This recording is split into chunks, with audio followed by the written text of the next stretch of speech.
고도의 발전과 경제 성장을 이룬 대한민국. 유구한 역사 속 선조들의 정신과 과학이 지금의 대한민국을 만들었다. 우리가 미처 알지 못했던 한국사의 수많은 발명, 인류의 문명을 바꾼 기술과 역사 속 위대한 과학자들, 시대의 흐름을 좌우했던 서양 문화, 그 속에서 빛난 우리의 역사 속 우수한 과학 문명, 우리 전통에서 찾은 세계 최고의 기술력, 역사 속 흥미로운 과학 이야기가 펼쳐진다. 한국사의 자부심, 한국사 과학탑, 지금 시작합니다. 반만년 한국사를 빛낸 찬란한 과학기술의 비밀이 밝혀집니다. 자, 그동안 YTN 사이언스에서는 볼 수 없었던 고품격 버라이어티 역사 탐구 토크쇼 한국사 과학탑 탐구대장을 맡은 김일중입니다. 반갑습니다. 저와 함께할 탐구 대원들을 소개해드리죠. 어서 오세요. 안녕하세요. 네, 반갑습니다. 예. 자, 또 한 주 만에 또 뵙네요. 어떻게 지내셨나요, 다들? 우리가 출연한 걸 보면서 이 프로가 좀 빨리 나왔었어야 된다. 어. 내가 연기할 때 네. 공부를 나름 한다고 했는데 네. 내가 잘 모르고 한 게 너무 많았던 거예요. 그래서 아마 이거를 좀 더 공부를 빨리 했었으면 네. 연기가 더 깊이 있게 나오지 않았을까. 뭐 그런 아쉬움이 좀 생기더라고요. 대표작이 이렇게 내관념이 어떻게 달라졌어요? 만약에 갑자기 숨이 확 막히네. 저는 사실은 둘째 우리 아이가 세상에 나온 지 50일 정도 됐거든요. 예. 근데 지금 공부한다고 지금 애를 못 보고 있어요. 그래서 예, 지금 왜냐면 이게 그냥 올 수가 없으니까. 저는 지금 아이고, 아주 둘째가 공부한다는 줄 알고 깜짝 그렇습니까? 아니 제가 이제 공부를 좀 해야 되니까 이게 그냥 올 수는 없으니까 그렇죠. 공부를 하다 보니까 애를 못 보는 거예요. 그래서 제가 결심을 했습니다. 공부를 좀 더 열심히 더 해야 되겠구나. 그래야 애를 안 보는구나. 이건 정확하게 알고 있어요. 좋은 핑계 생겼네요. 세계 최고 수준의 과학 발전을 이룬 대한민국. 우리나라 과학기술의 뿌리는 어디서부터 시작됐을까? 거슬러 올라가면 찬란했던 과학 전성기 세종시대를 만날 수 있다. 백성을 사랑하고 과학을 사랑한 군주 세종대왕. 세종시대의 우수한 발명품은 바로 그의 애민정신에서 비롯된 것. 세종의 애민정신이 만들어낸 조선의 우수한 과학 발명품, 그리고 그를 도운 훌륭한 과학자들. 한국 전통과학의 전성기 세종시대, 한국사 과학탐에서 만나보자. 자, 오늘의 주제 확인하셨죠? 조선시대 엄청난 과학기술이 빛났던 세종시대입니다. 야, 세종대왕. 세종왕이라고 하면 어색할 정도로 네, 그렇죠. 네. 대왕이 대왕. 어울리는. 네. 강개토 대왕 뭐 이후에 그렇죠. 대자 붙일 수 있는 분이 몇 진짜 분 안 계신데. 세종대왕 하면 뭐가 가장 먼저 떠오르세요? 저는 그 드라마 그 대왕 세종에 출연을 했었는데 그때 예. 제가 맡은 역할이 제가 딱 2회 출연했어요. 예. 2회 출연했는데 굉장히 인상이 깊었던 게 제가 이게 무식한 천민 역할이었어요. 그리고 나를 보고 세종대왕이 백성들이 한글을 배워야겠구나. 해서 한글 그러니까 드라마상에서 나를 보고 그렇게 중요한 인물로? 그럼요. 한글을 그래서 맡는- 세종대왕 하면 한글이죠. 그 훈민정음 서문의 어린 백성 그게 저예요. 바로 대단하시네. 모티브가 됐네. 한글 여러분. 모티브가 됐어. 그러니까 세종대왕은 진짜 우리나라 역사에서 빼놓을 수 없는 네. 아주 훌륭한 위인이시잖아요. 과학자가 보기에는 예. 세종은 왕인데 과학에 관심이 있는 왕이 아니라 예. 과학자인데 어쩌다가 왕이 되신 분이 아닐까 할 정도로 제가 생각하기에는 우리 그 레오나르도 다빈치 얘기하잖아요. 예. 거기에 해당하는 우리나라 인물을 생각해라. 그럼 저는 세종이 떠오릅니다. 천재 과학자. 과학자. 야, 물리학 쪽에서 이렇게 말씀하시는데 네. 어떻게 괜찮습니까? 역사에서는요, 예. 세종은 정말 우리에게 정치가 뭔지 가르쳐준 사람이기도 해요. 가장 유명한 애가요, 이제 요즘은 많은 일화로 알려졌지만 네. 조선 초에 이제 세금제도, 특히 토지세 개편 과정에서요, 이 사람이 보여준 모습이 정말 대단하거든요. 그러니까 이 양반이 이제 좀 더 합리적인 세금제도를 만들고 싶었던 것 같아요. 네. 그래가지고 먼저 이제 자기 고민 때문에 이제 과학을 시제로 한번 먼저 내요. 그 구상을 갖고. 그리고 이제 3년을 준비해서 실제로 공법이라는 새로운 세금제도를 만들어내요. 근데 가장 재밌는 건 바로 시행하지 않아요. 왜죠? 왜요? 백성들의 여론이 중요하다고 생각해서. 여론 네. 사람을 우리 역사는 최초의 여론조사를 해요. 예. 지금 국민 투표하는 것처럼. 그럼요. 17만 2천 명 넘는 국민들이 직접 가부를 다 물어봐요. 그러니까 고려 때부터 세종적이 12년까지 이어온 토지제도가 있었다. 관리가 직접 논밭을 돌며 수확량을 확인해 세금을 책정하는 방식. 이 제도는 관리에 주관적 의견이 개입돼 비리가 속출했고 결국 백성의 부담만 늘어나게 되었다.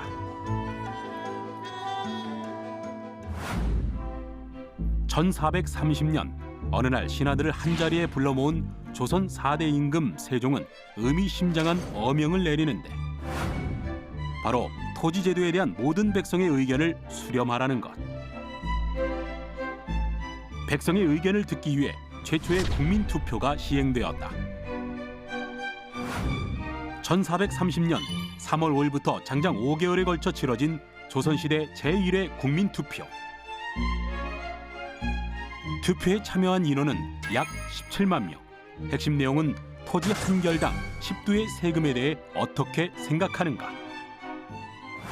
투표 결과 찬반이 팽팽하게 갈렸고 세종은 다시 신하들을 불러 개선한 논의에 들어갔다. 그리고 14년이 지난 1444년 새로운 토지 제도가 마련되었다. 그것은 토지의 비옥들을 6등급으로 나누고 한 해의 풍작과 흉작의 정도를 9등급으로 나눠 세금을 책정하는 합리적인 제도 전분 6등법, 연분 9등법이었다. 백성의 목소리에 귀 기울인 임금, 하나의 제도를 위한 14년간의 고민과 노력 속엔 오직 백성을 향한 임금의 마음이 담겨 있었다. 과학계에서 또 네. 세종은 특이한 게요. 예. 아주 특이하신 분이거든요. 과학계도 뒤질 수 없잖아요. 네. 지금으로 따지면 아마 국립천문대에 네. 해당하는 것이 조선시대의 간이대라는 지금의 국립천문대가 어디에 설치됐는지 혹시 아시나요? 그게 바로 경복궁 안에 설치됩니다. 그러니까 지금으로 따지면 글쎄요.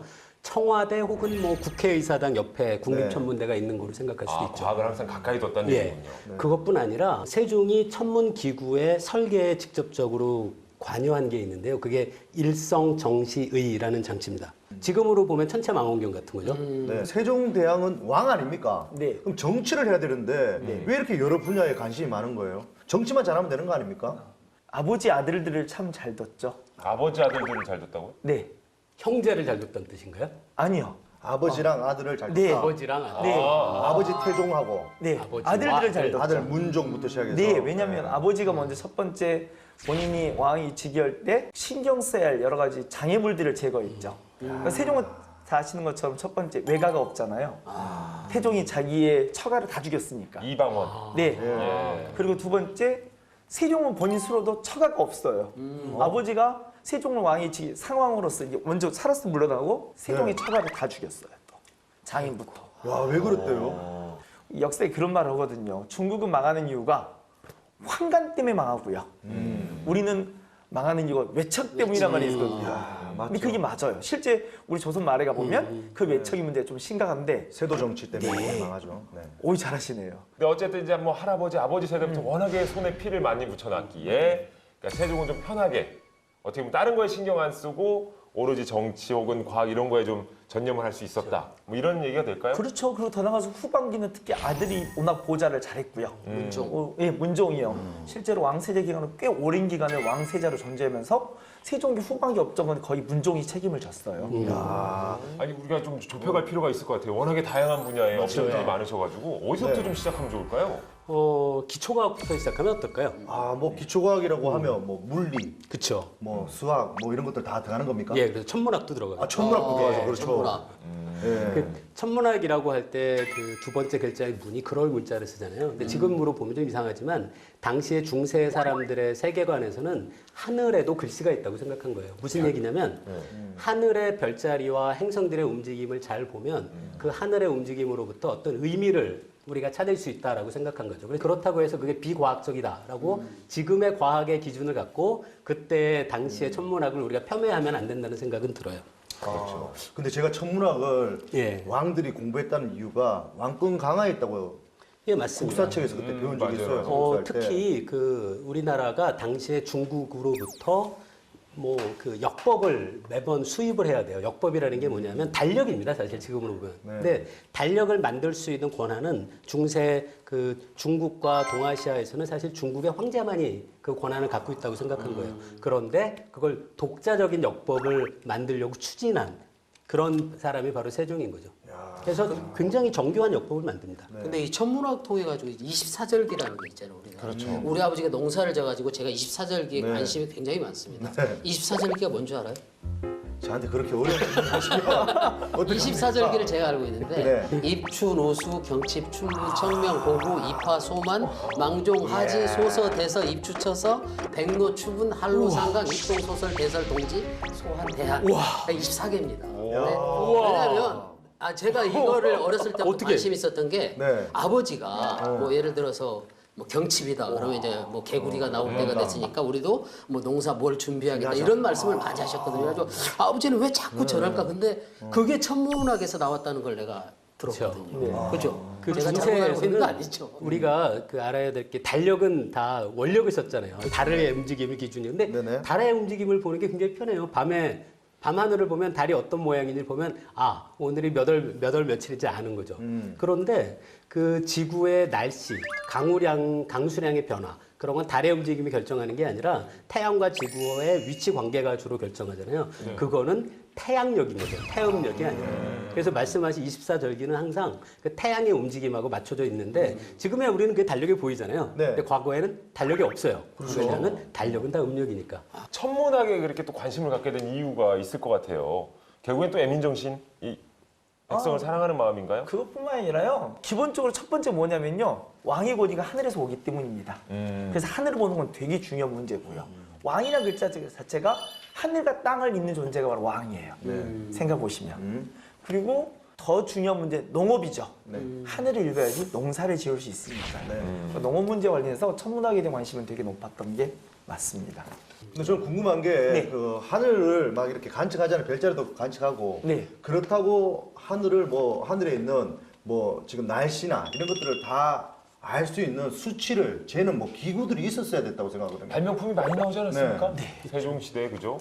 그 세종대에 만들어진 천체 관측 기구 중에 혼천이라고 있습니다. 혼천이 사실 세종이 전 세계에서 가장 먼저 발명했다라고 할 수는 없고요.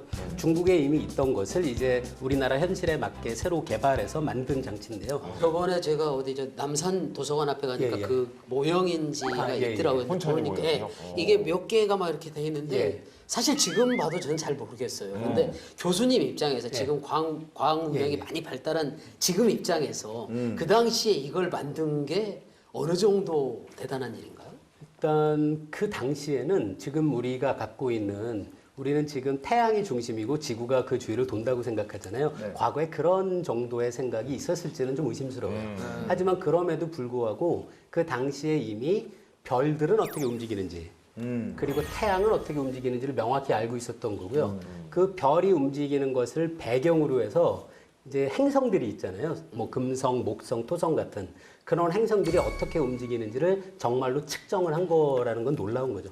야, 그러면 측정을 했는데 그 현대에는 기술이 하도 발달되다 보니까 그렇죠. 정확한 수치를 잴 수 있지만 그 당시는 어떻게 수치가 거의 비슷합니까 현대랑? 그게 지금 현재 기준으로 어느 정도 정교했는지를 우리가 알기는 어려운데요. 네. 근데 조선왕조실록에 놀라운 기록이 하나 있는 걸로 알고 있어요. 세종 때인데요. 그때 그 당시에는 이제 서운관에서 일식을 예측을 합니다. 지금 생각해 보세요. 일식을 예측한다는 것이 정말 어렵습니다. 네. 일식이 매일 일어나는 현상도 아니고 네. 일식이 일어나는 시간이 길지 않거든요. 맞아요. 태양이 있고 그 앞을 달이 지나가는 현상이라서 사실 지속 시간이 짧아요. 네. 예전에 뭐 드라마나 영화 보면 개기일식 일어나고 뭐 사람들이 예. 야 나라 망하는 거 아니야? 배를 품은 달에 보면 그렇죠. 말씀을 예. 드렸는데 근데 일식이라는 게 그래서 과거 그 왕조 시대에는 그 태양이 사실 왕을 상징하잖아요. 예. 왕이 달에 의해서 가린다는 현상이기 때문에 굉장히 중요해요. 그래서 이걸 놀라지 말아라. 내가 이미 알고 있다라는 걸 백성들한테 알리는 게 그걸 중요하잖아요. 예측했다. 그래서 미리 알고 그게 일어나는 날 제사를 지내는 맞습니다. 네. 근데 어느 정도 정교한 걸로 기록이 네. 있냐면요. 그때 예측이 15분이 틀렸답니다. 15분. 15분. 예, 근데 정확하게, 15분 네, 틀렸다고 그 관원이 곤장을 맞습니다. 맞습니다. 이거잖아요. 사람들 불러놓고 자 이제 조금 있으면 예. 일식이 될 거다. 자 네. 됐어. 근데 안 안 됐어. 그 사람들 뭐야? 방송 야 뭐야? 와 엉망인데 저거. 야, 관련자 누구야? 누가 담당이니? 야 저장했다 저장했어.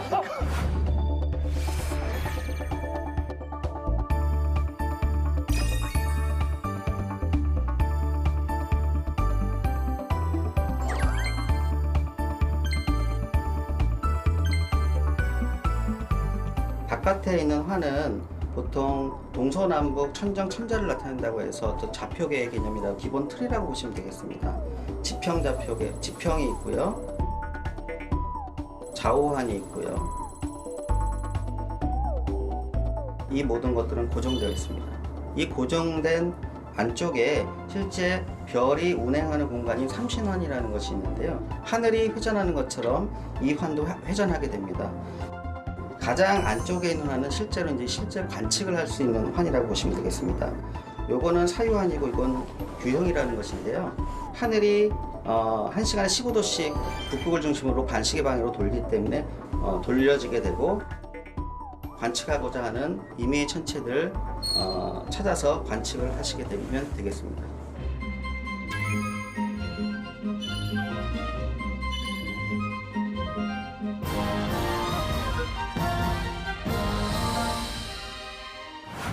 이미 고려 때 그 중국에 수입됐던 이슬람의 역법이 수시력, 이제 회의력이 있거든요. 그래서 이제 그것이 정착된 수시력이란 건데요. 네. 그때 이미 지구의 공전 주기는 나옵니다. 365일 정의 공전 주기 나오고요. 네. 방금 그 교수님 말씀하신 것처럼 이 혼천이나 이제 뭐 간이 이런 게 천문같이 개발되어서요 만들어진 게 우리가 달력이라는 거예요. 네. 달력 옛날에 책력이라 불렀죠. 왜냐하면 책 형태로 나왔으니까.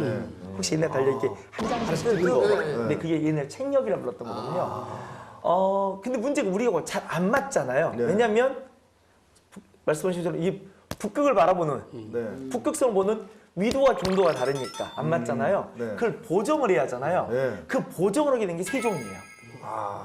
중국의 역법과 보정했던 게 칠정산 뇌편이라고 그러고요. 또 이슬람 역법과 보정했던 게 칠정산 뇌편이라고 해서요. 네. 실제로 그게 다 보정을 해냅니다. 네. 절기뿐만 아니라 시간도 상당히 중요하잖아요, 정말. 맞습니다. 그럼요. 예. 아니 사람들이 생활하기 시간을 안에 생활할 수 있잖아요. 네. 조선 같으면 사대문을 엮고 다닐 때도 이제 시간을 알려야지 백성들이 출입할 수 있으니까요. 아 그렇죠. 조선이 사실 뭐 그 성 안에 뭐 가로등도 있고 네온 사인도 있고 그러면 사실 치안 문제는 문제 없겠지만 사실 밤이 되면 좀 거의 아무기나 다름없지 않습니까? 야간 통행 금지가 있었죠.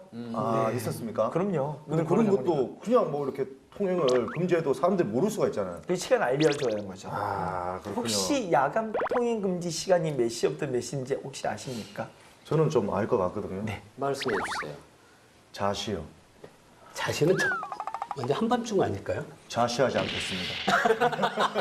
거의 맞습니다. 네? 아, 그래요? 거의 맞는데요. 자신이 11시부터니까요. 네. 대략 10시부터입니다. 10시부터.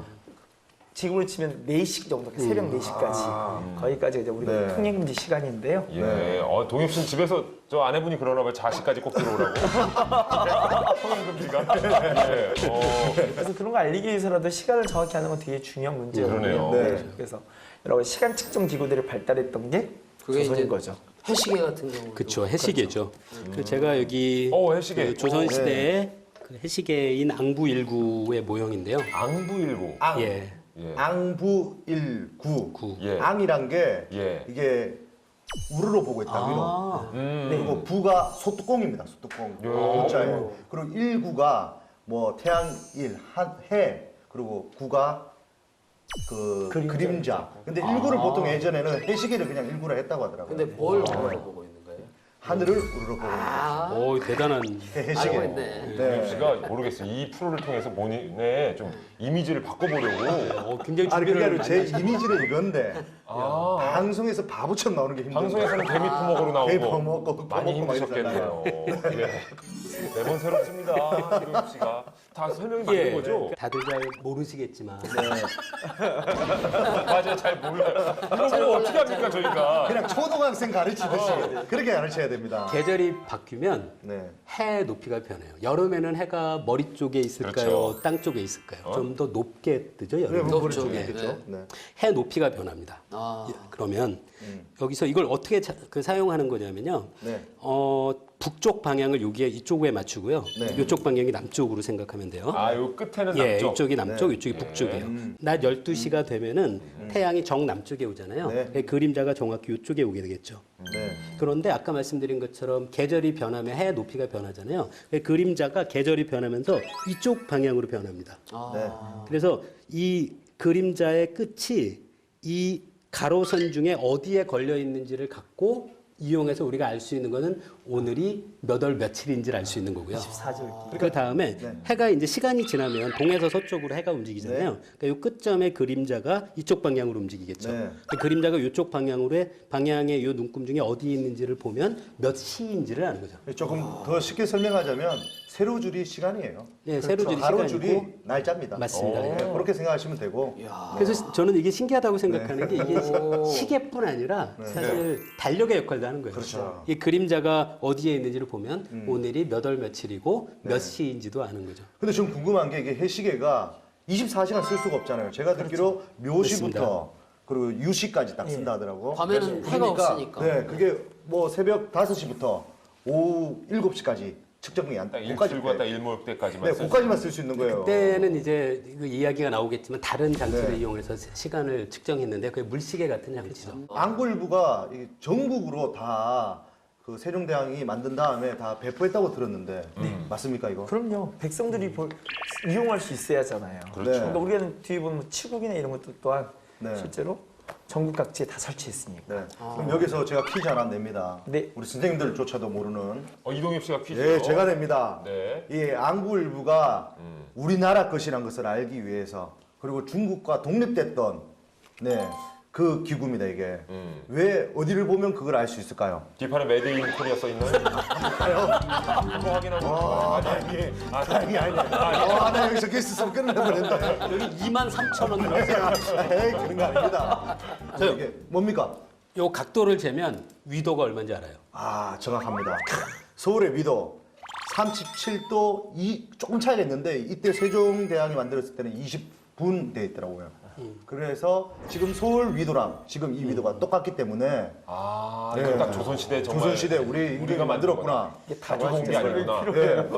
아니 갑자기 그쪽에서 두 분이 말씀 많이 하시니까 네. 선생님이 조용해 주셨어요. 아, 이게 저도 퀴즈, 저도 퀴즈. 퀴즈 냅니까? 이 안구일구가 네. 지금도 이게 야, 이게 장학 퀴즈시여도 알고. 이게 만드는 게 그렇게 어려워 보이진 않잖아요. 그래서 네. 당시에도 전국의 많은 곳에 배포했고요. 지금도 우리나라 곳곳에 있는데 제가 어디서 본 게 대전 천문연구원에도 이게 있어요. 네. 근데 거기서 이 해시계잖아요. 이 안구일구를 이용을 해서 시간을 측정해요. 그러면 실제 우리가 사용하는 시간과 같을까요? 아니면은 다를까요?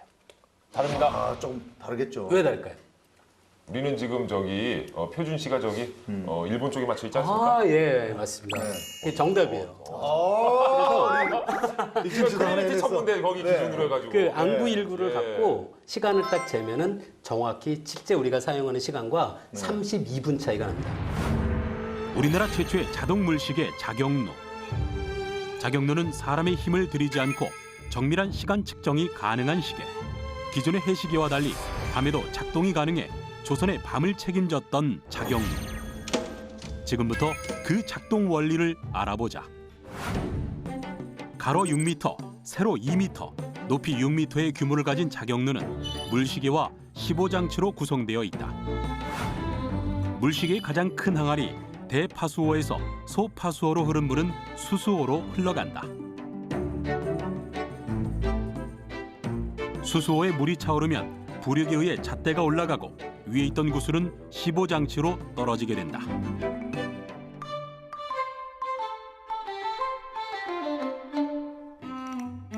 물시계 장치에서 떨어진 구슬은 이제 복잡한 기계 장치인 시간 알림 장치로 들어간다. 구슬은 긴 관을 통과한 후 지렛대의 원리로 큰 구슬이 있는 다른 틀에 떨어진다. 그러면 트리 위에 있던 큰 구슬이 숟가락 모양의 막대기 한쪽을 누르게 되고 15장치에 연결된 인형이 움직이면서 시간을 알리는 것이다. 정해진 시간에 인형이 움직이면 종, 징 두 개 횟수로 또는 12간지 편말로 사람들에게 시간을 알린다. 북과 징은 해가 지는 시각부터 다음날 해가 뜰 때까지 울리게 되어 있다. 밤이 되면 90분 간격마다 북이 울리고 18분 간격마다 징을 울려 시간을 알렸다. 자경루는 조선시대 과학 수준을 한층 더 발전시킨 훌륭한 과학유산이다. 우리나라 이 자경루 이런 것들이 있을 때하고 서양 시계하고는 어느 정도 차이가 있었나요? 저 당시면은 1500년쯤이죠. 그럼 서양에서도 아마 기계시계, 태엽시계는 만들어지기 전이었을 거예요. 아, 스위스에서도요? 예. 그 당시에 아마 그 진자시계가 만들어지기 시작할 때쯤이 아닐까 싶은데요. 저기 1400년대 전반기 당시거든요. 예, 예. 네. 저희가 이제 혼천이의 물시계까지 봤는데 또 다른 물을 이용한 또 발명품이 하나 또 있잖아요. 그죠. 물을 강우량을 측량하는 거죠. 아, 있죠. 치국이. 네. 네, 맞습니다. 치국이 모형이 여기 바로 돌아가네. 실제로 많이 하셨는데 진짜 돌로 만들었네요. 아니 플라스틱으로 돌로 만들어가지고 야 이거 무겁습니다 이게. 치구기가 사실 저도 어렸을 때 처음 치구기가 뭐 전 세계 최초의 발명품 그런 얘기 듣고는 아니 이게 뭐 발명할 게 있나 그랬거든요. 근데 사실 치구기의 우수성은 어떤 거냐면 사실 이거는 그냥 원통 하나밖에 아닌 거예요. 그런데 이게 중요한 게 이런 장치가 필요하다는 것을 그 깨달았다는 건 저는 전 세계에서 정말 놀라운 일이라고 생각해요. 이게 왜 굉장히 어려운 일이냐면요. 그냥 비가 얼만큼 왔는지를 재겠다라고 말은 쉽잖아요. 그거를 어떻게 어떤 방법으로 재는지를 표준화를 한 거예요. 그래서 이 여기 물이 모이는 빗물이 모이는 이 통의 규격은 어때야 하는지. 그다음에 사실 이거 비가 많이 오면 여기 밑에 아래에 있는 돌에 맞아서 빗방울이 튈 수도 있잖아요. 그러니까 이것도 규격화를 해야 돼요. 얘가 올라가 있는 얘는 어떤 모양이어야 되는지, 얘는 또 어떤 모양이어야 되는지. 그걸 규격화를 해서 전국에 배포를 해서 각 지역의 강우량을 체계적으로 측정하기 시작했다는 거죠. 이것만 보고 아니 이거 원통인데 이게 뭐가 신기해라고 하면 이 치구기가 갖고 있는 그 중요성을 오해한 거라고 저는 생각해요. 왜냐면 농사를 지어야 되니까 이거 정확한 강수량의 데이터베이스가 필요하거든요. 근데 이 치국이를 만든 게 세종이 아니죠. 그렇죠. 자 그러면 제가 퀴즈 하나 낼까요? 예, 내보세요. 네 여기 적혀 있습니다. 아, 적혀 있어요. 추구기 제작에는 아주 특별한 인물이 개입을 했다고 합니다. 자 과연 그분은 누구일까요? 우리 강민성 우리 선생님 조금만 조용해 주시고. 네. 자 누가 관여를 했을까요? 저는 알고 있습니다. 누굽니까? 문종입니다. 저는 보통 이런 문제는 다 장영실인데. 그러니까 재창호 씨. 장영실이라고 알고 있을 줄 알았더니 문종 정확합니다. 그죠? 추구기를 선물로 드리겠습니다. 집에 가서 무거워요. 1년 동안 강우량을 재워보세요. 아시겠죠? 1년 동안은 한 재워보세요. 달만. 한 달, 1년을 재우셔야 됩니다. 장영실이 아니고. 네, 우리 세종대왕의 아들, 우리 조선의 5대 왕이죠. 문종이 도움을 줬다고 합니다. 실제 제작은 이제 장영실이 있긴 했지만 그런 모든 아이디어나 그런 발상의 출발이 제작은 장영실이 네. 했군요. 예. 제작은 공학자는 따로 있는 거죠. 아예 OEM 주고 그러잖아요. 문종이 직접 했을 리는 근데 없어요. 이런 머리와 발상이 누가 했냐가 되게 중요한 거잖아요. 그렇죠. 그걸 문종이 했다. 네. 문종이 근데 그런데 관심이 많았던 거예요. 그럼요. 전에도 말씀드렸죠. 밀리터리 덕후기도 하다고요, 실제. 이 사람 되게 재능이 탁월했던 사람이고요. 그러니까 네. 전에 아까 좀 말씀드린 아들들이 되게 똘똘하다했잖아요. 네. 세종의 아들들이. 네, 실제. 이 문종 같은 경우가 세종 후반기 업적에 상당수를 책임진 것뿐만 아니라 이런 과학기술 발달이나 더 무기 개발이나 네. 이런 데 되게 적극적 역할을 담당한 게 문종이 맞습니다. 근데 이게 왜 중요하냐면요. 이 그릇이 만약에 입이 엄청 크면 빗물이 엄청 당기고 옆에 튀는 것도 당길 수도 생각보다 있는데 많이 담겨요. 또 만약에 맞아요. 입이 너무 좁다. 그럼 빗물이 많이 안 들어가다 보니까 정확한 수치를 못 재요. 말씀하신 것처럼 이 빈 통에 이 입구가 지면으로부터 얼만큼 나와 있어야 되는지. 순수하게 그리고, 그 빗물만 받으려면 그렇죠. 그리고 이 크기가 얼만큼 돼야 될지를 실험을 통해서 아마 정했을 것 같아요. 그러니까 이걸 규격화, 정확한 숫자가 있긴 있는데요. 뭐 깊이는 1자5치, 지름은 7치 그렇게 규격이 있긴 있는데요. 저는 그 정확한 수치보다 그걸 규격화했다는 게 상당히 중요하다고 생각하고요. 여기서 보시면 알겠지만 여기 요새로 보면 자대 예. 같은 게 또 있잖아요. 이걸 주척이라고 불리는 자인데요. 네. 이걸 보면 이제 어떻게 됐는지 알 수 있겠죠. 빗물이 고이게 하고요. 이걸 꽂아서 거기에 빗물이 어디까지 담겼는지를 재는 거죠. 그래서 그 당시 기록을 보면은 이 강수량을 재는데 이 측정의 오차가 약 2mm 정도밖에 안 된다고 합니다. 2mm 요요? 2mm. 굉장히 좋아하네요, 그러면. 야, 그러니까 이 규격화가 너무 중요한 게 사실 그 어머니들 손맛 같은 경우 정말 맛있어요. 근데 이게 규격화가 안 돼가지고 큰 술인지 몰라. 어머니 컨디션에 따라서 짠날이 있어 이게. 그렇죠. 맞아요. 배를 이어서 가기가 힘들어. 그렇지. 네. 규격화가 근데 돼. 오차가 2mm. 대단하네. 여기서 퀴즈 나갑니다. 네. 오늘 퀴즈가 많아요. 네. 오늘 왜 이리 많지? 오늘 우리 발명의 날이 있습니다. 5월 19일. 네, 지금까지 우리 봤던 여러 기구들이 있잖아요. 네. 뭐 혼천이, 말하자면 간이, 혹은 뭐 앙부일구, 작용루, 치국이 다 보셨잖아요. 네네. 이게 5월 19일에요. 어떤 특정 기구의 제작일과 일치합니다. 아, 오늘 저희가 소개한 것 중에 네, 있습니다. 야, 너무, 기구? 뭘까? 네, 너무 쉬운 지금 언급된 것 중에 지금 말씀하시는 거 보니까 채고기. 눈치 귀신이 있어요. 아니 누가 봐도 맞아 누가 이길 것 같아서 지금. 혼천이 때 가만히 계시고 너무 시계 때 가만히 계시고 채고기에 갑자기 그 말씀하시는 거 보면은 일부러 내가 진짜 빠르다. 밑밥을 짝 깔았는데. 야, 이거 문제 낼 때 이런 거예요. 1번 뭐, 2번 뭐, 3번 뭐! 해주면 누가 들어도 3번 같은 느낌? 채고기인가요? 네, 5월 제가- 19일이? 그렇군요.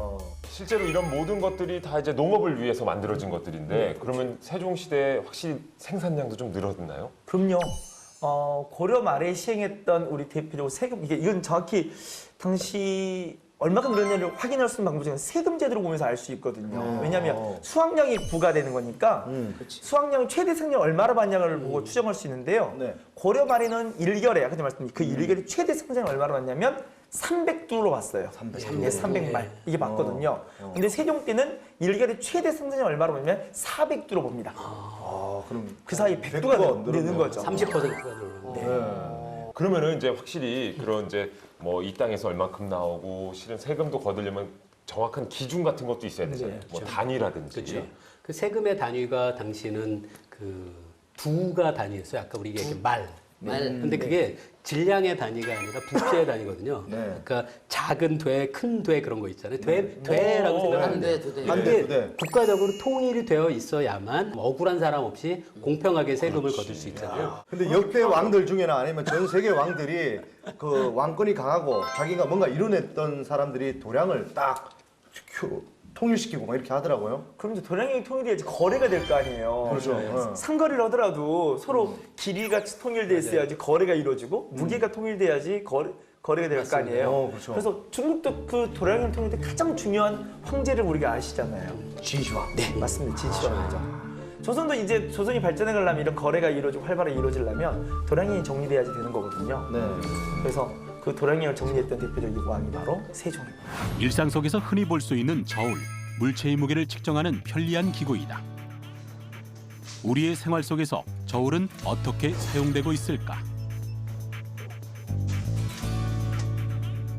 일반 체중계에서부터 저울, 제일 많이 보는 부분들이죠. 고기를 살 때, 뭔가 계량을 할 때 쓰는 저울에서부터 산업용 쪽에는 굉장히 다양합니다. 이미 오래전부터 사람들은 무게의 개념을 인식했으며 그것을 기준으로 삶을 영위해왔다. 그렇다면 오늘날 무게의 기준은 어떻게 정해진 것일까? 킬로그램의 정의는 솔직히 질량과 같다고 볼 수 있고요. 질량이라면 국제 표준 원기와 같다고 볼 수 있습니다. 지금 현재 72번 원기를 93년도 5월 달에 파리 국제 도량 형국에서 도입을 해서 지금 우리나라는 사용하고 있습니다. 1kg의 기준인 파리의 질량 원기. 이것을 기초로 국내 질량 원기를 만들고 이 한국 질량 원기로 여러 종류의 분동을 제작해 질량 측정이 필요한 다양한 산업 현장에서 사용하고 있다. 이러한 형식으로 무게뿐 아니라 다른 단위도 도량형 통일을 구축하는데 각각의 표준기로 정밀하게 측정해 길이, 온도, 시간 등 현대사회의 기초이자 기준인 도량형 단위를 정하는 것이다. 과거에도 다르지 않았다. 먼저 세종시대의 길이를 정하는 작업이 시작됐는데 90알의 기장으로 정의된 황종척의 자가 만들어지고 이를 토대로 일상에서 쓸 수 있는 포백척, 곡척 등 다양한 자들이 제작됐다. 이후 통일된 길이로 보다 정확하고 공정하게 토지를 측량하고 조세 제도를 재정비할 수 있었다. 심지어 길이를 이용해 부피까지 정의되면서 수량의 개념이 점차 제도화되었고 생활의 편리함과 나라의 기틀을 바로잡을 수 있었다. 측정 기술이라든지 그걸 활용하는 분야가 달라졌을 뿐이지 도량형 정신, 한 가지로 통일해서 나온다 하는 도량형 정신이라든지 도량형의 필요성이라든지 이런 거는 옛날이나 지금이나 전혀 다르지 않고 똑같겠죠. 세종의 도량형 통일은 조선의 과학을 세계 최고의 수준으로 끌어올린 사건이었다. 자, 어떻게 보면 이렇게 정말 다양한 방법으로 또 이제 농사를 위해서 이런 맞습니다. 발명품도 만들어내고, 예, 이제 뭐 제도까지도 이제 딱딱 만들어놨으니까 이제 뿌듯하잖아요. 네. 예, 다른 데 또 돌러 봐야죠 이제 세종대왕 가만히 있을 수 없잖아요. 야, 뭐 예. 사실 세종대왕을 지금 대왕이라고 부를 수 있는 게 이 발명품이 나와서 우리가 부르는 게 아닌가 싶은데 뭔지 아십니까? 한글? 한글은 근데 죄송하지만 잘못된 겁니다. 한글은 예. 주시경 선생님이 1910년도에 한글, 한이 크다 해서 큰 글이다 이렇게 해서 직접 주시경 선생님이 국민정음으로 가자고요? 국민정음으로 가야 됩니다. 알겠습니다. 정답. 예. 정답. 아, 제가 맞죠? 네. 네. 포지션이 애매해진 게 네. 우리 선생님이 얘기해야 될 걸 미리 공부를 다 해와버리니까 저 사람이 지금 아니요. 이상해지고 있어. 저 좋아요. 아, 그래요? 근데 한국사 시험 보세요. 한국사 인증 시험. 아, 그런 거 보면 그걸 뭐 할 수 있습니까, 제가? 자격증 줘요. 자격증. 지금 문면으로도 괜찮아요, 지금. 세종 같은 경우는 특히 백성들을 교화하는 데 관심이 많아요. 근데 백성들을 교화하려면 여러 가지 의례를 알릴 수 있고 여러 나라의 정체를 알릴 수 있고 그런 도구가 필요하니까 문자 생활 생각 중요하고요. 하지만 명분은 또 그래서 만들어내죠. 어떻게 만들었냐면 중국 한자음이 음가를 정확히 밝히기 위해서라도 우리가 문자가 필요하다. 세계에서 가장 우수한 문자로 불리는 한글. 세종대왕이 창제한 훈민정음에는 어떤 과학적 원리가 숨어 있을까? 어금니 소리 기역은 혀뿌리가 목구멍을 막는 모양, 혀소리 니은은 혀가 윗잇몸에 붙는 모양을, 입술 소리 미음은 입의 모양을, 이소리 시옷은 이빨 모양을, 목구멍 소리 이응은 목구멍의 모양을 본떠 만들었다. 모음은 하늘과 땅 그리고 사람을 나타내는데 여기엔 성리학적 세계관이 담겨 있다. 여린 소리인 아를 의 위로 붙이면 양성 모음이 되고 아래로 붙이면 음성 모음이 되는 것처럼 획을 더해 다양한 문자를 형성할 수 있다. 우리가 매일같이 사용하는 한글, 그 속엔 체계적인 규칙과 실용적인 과학적 원리가 담겨 있었다. 근데 사실 이렇게 우리 우수한 우리 훈민정음 예. 이게 근데 그 당시에는 그렇게 널리 쓰이지 않았다고 언문이라고 이렇게 들었습니다. 그래서 언문이라고 그러기도 있고 더 나가서 다들 기본적으로 문자 생활은 한자였으니까요. 네. 심지어 우리 뒤에 볼 조선 후기 실학자 박제 같은 경우는 중국어를 공용어로 쓰자 말까지 말고 지금 뭐 영어 공용어로 뭐 이런 것처럼 심지어 이런 말까지 할 정도니까요. 그 뭐 약간 정치적인 입장에서도 이렇게 권력을 가진 사람들이 야, 좀 이렇게 글을 많이 알아봐야 필요 없다. 우리가 통치하는 데 있어서 약간 이런 것도 있어서 이렇게 일부러 어려운 한자를 계속 쓰려고 했던 것도 있다는 뭐 이런 얘기도 있지 않았습니까? 그것도 그렇고요. 예. 더 큰 건 이제 당시 이제 문화의식인데요. 네. 우리를 뭐로 인식하냐면요. 당신 소중화로 인식해요. 아, 작은 중국이다. 네. 이걸 좋게 말하면 문화적 자부심이라 말하는 거예요. 중국 옆에는 다 오랑캐들밖에 안 사는데 네. 우리도 원래 오랑캐는 우리가 동이었잖아요. 그렇죠. 근데 우리가 중화의 한 세계에 들어가서 문명의 나라가 됐다 생각하는 거예요. 그 문명의 핵심은 문자 생활이라 생각하는 거고 그걸 버릴 수 없다 생각하는 거죠. 그러니까 그래서 당시에는 훈민정음이 크게 당신은 대우받지 근데 못했다. 그 당시에 백성들 같은 경우는 이 글을 몰랐잖아요. 그러니까 글을 모르는 사람들을 다루기는 오히려 그 위에 사람들은 더 쉬울 수도 있는 거예요. 그래서 네. 그렇게 생각하면 정말 위대했던 사람 같아요. 당시 지배층에 있던 사람들은 백성이라는 사람들을 어떤 교육할 대상으로는 전혀 생각하지 않았는데 세종은 백성을 위해서 왕인데, 그죠? 네, 그건 놀라운 분이죠. 진짜 충격적인 건 뭔지 아세요? 뭡니까? 세종이 이제 많이 들어보셨겠지만 살아있는 종합병원이었잖아요.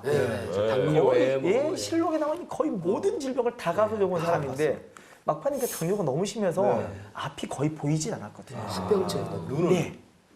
그 기간 동안 만든 게 후민정음이에요. 아 진짜? 눈을 잃고 글을 만드셨네. 근데 대단하시다. 이 사람들 정말 어마어마한 집념의 사나이인 거예요, 진짜. 아니, 그러니까 세종대왕의 업적을 보면은 안 하는 것을 찾는 게 훨씬 빠를 정도로 정말 정답이죠. 전반적인 왕이 부업이라니까요, 일부는 왕이. 다 어떻게 보면 맞아요. 손을 대고 네. 다 발명을 하고 대단하죠. 관여를 하고. 등용하고. 예. 그러니까 그 인재라는 것이 실은 혼자서 이런 일을 다 할 수는 없잖아요. 그렇죠. 맞죠. 몸이 10개가 아닌 이상. 네. 그러니까 그 인재를 보는 능력도 있었던 것 같고요. 네. 그러니까 우리 장영실 같으면 다 아시는 이야기했지만 노비였잖아요. 간노비죠, 간노비. 네, 공노비. 그러니까 아버지가 원래 중국인이는 아시죠? 저도 네. 네, 원나라에서 네, 귀하운 중국인이고요. 엄마가 기생이라서. 아, 그리고 장영실 감기라서. 유학파라는 게 그래서 중국에 아니요. 나중에 이제 이 사람이 이제 처음 등용되기 시작한 건 태종 때부터. 그러니까 이 아버지 태종이나 세종이요 생각보다 되게 괜찮아요. 이 태종 때부터 이 장영실을 발굴하거든요. 아, 네. 노비지만 탁월한 능력을 갖고 있는 인물이다.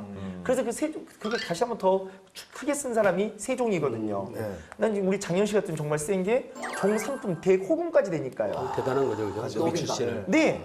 장영실을 지금 현대 과학자의 눈으로 보면은 과학자보다는 사실 그죠, 공학. 공학자에 더 가까운. 어떻게 생각하세요? 야, 저도 그렇게 생각해요. 기계공학. 네, 기계공학. 뭔가 만들어내잖아요. 네, 정말로 그게 만드는 어떤 이론이 아니라 그 이론을 보고 그걸 실제로 이렇게 만들 수 있는 그 눈이 있었다.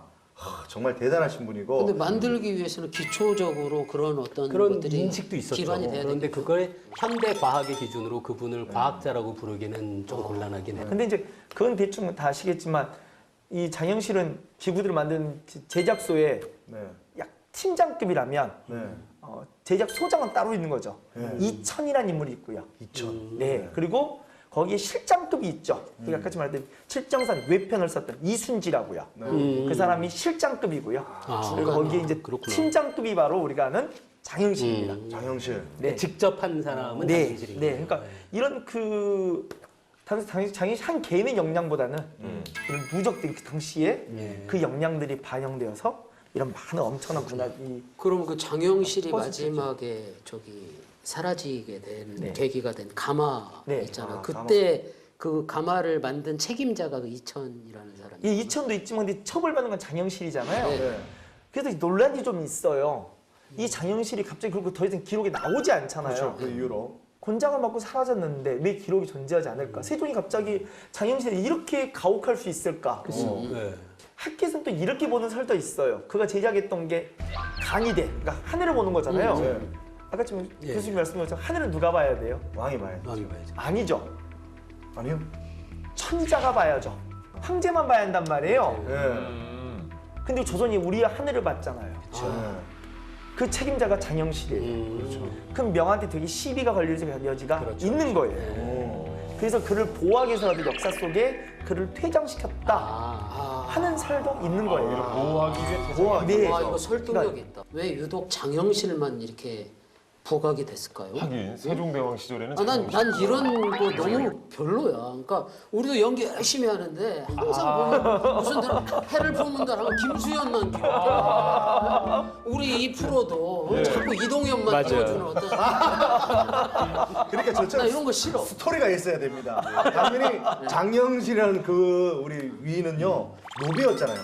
거기에서 이렇게 올라간 어떤 스토리가 있으니까 더 얘기가 됐을 거고. 저 같은 경우도 기계공학도지만 한국사에 대해서 조금 일가견이 있으니까 얘기가 거론되는 거 아니겠습니까?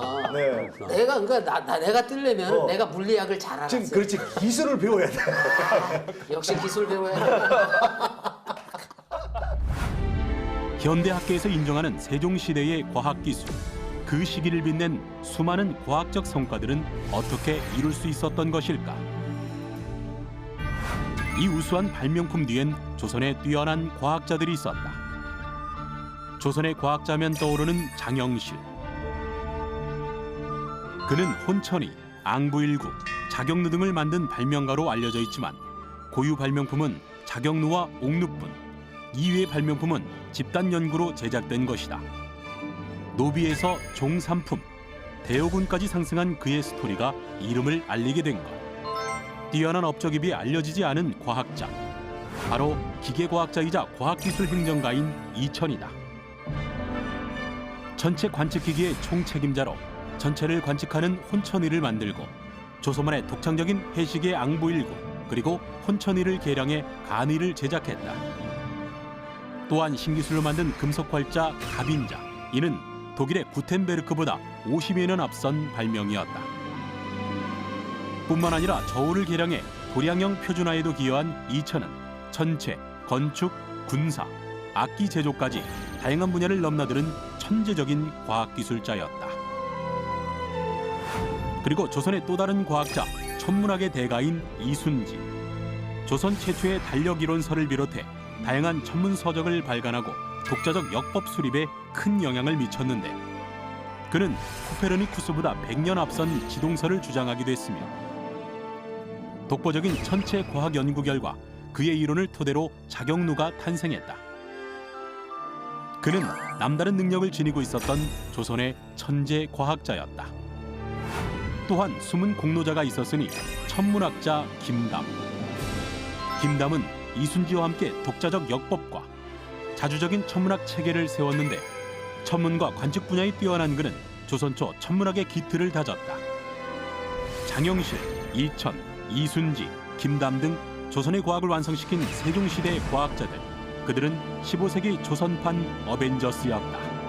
만약에 그분이 그 무를 숭상하고 그쪽으로 그러니까 이 능력을 가지고 그 관심을 가졌다면 그렇죠. 어디까지 훨씬 더 갔을까? 어떤 발명품도 달라질 수 있지 않았을까요? 무기를 만들지 않았을까요? 무기 같은 거. 뭐 총 만들고 네. 나중에 핵폭탄까지 막 만들고. 근데요, 저는 물어보는 게 꼭 무기가 그 나라의 국력을 말하지는 않지 않습니까? 좋은 이런- 말씀이신 것 같아요. 그 멋진 우리 문화국가의 모습도 어쩌면 더 중요한 국력이라 볼 수 있고요. 가끔씩 그렇게 좀 상상해보면 재밌어요. 네, 진짜. 어땠을까? 갑자기 이렇게 저 벌판을 이렇게 말을 타고 달리는 세종대왕. 큰 칼을 이렇게 뒤에 차고. 예. 그러기는요, 몸이 너무 뚱뚱하셨어요. 아니, 그럼 날씬해지셨겠지. 그래서 아버지가 말했어요. 너 책 기만이면 운동 좀 하라고요. 세종이 고기도 큰지도 아시죠? 예, 예, 예. 그래서 이제 네, 영광스럽습니다. 약간 비만하시고, 예, 그랬습니다. 저는 그 실제로. 심정 이해합니다. 요즘 우리 아들한테 너 공부 그만하고 운동 좀 해. 자, 이렇게 우리 민족의 훌륭한 역사와 또 과학적 가치를 다시 한번 얘기해보고 있습니다. 한국사 과학탑 오늘 시간 여기까지입니다. 저는 다음 시간에 다시 돌아오겠습니다. 고맙습니다. 감사합니다.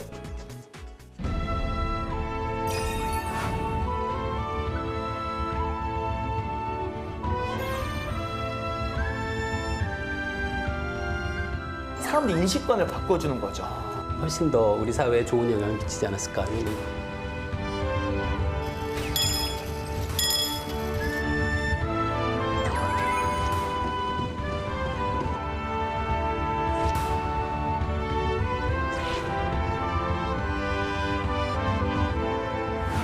반만년 한국사를 빛낸 찬란한 과학기술의 비밀이 밝혀집니다.